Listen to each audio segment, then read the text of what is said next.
Some of the cars at Miles of Mayhem 2023. Beautiful stuff. And here is Ray's. He's got it down to what he wants for a 7.5 class. A couple of new Corvettes here that I noticed.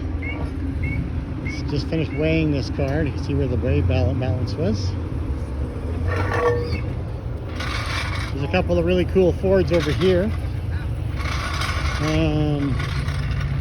66 or 7 Fairlane.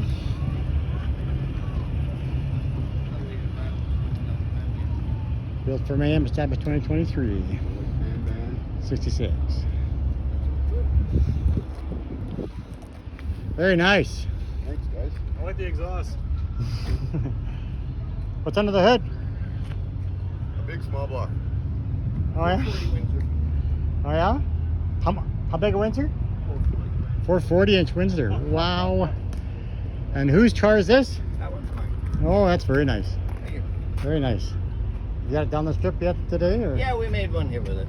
And how'd it do? Yeah, not bad. Yeah? It was either frying a tire or a clutch. I'm not sure which yet. But it went all right. I've got a 427 in my Comet as well. So. Oh, have you? Yeah. In a Windsor or in the FE? No, FE. Oh, the real motors. Yes. Yep. I've got a few of them that I run, so I was hoping to get my Fairlane coupe here, but it just didn't Didn't materialize, eh? didn't come together. Beautiful car.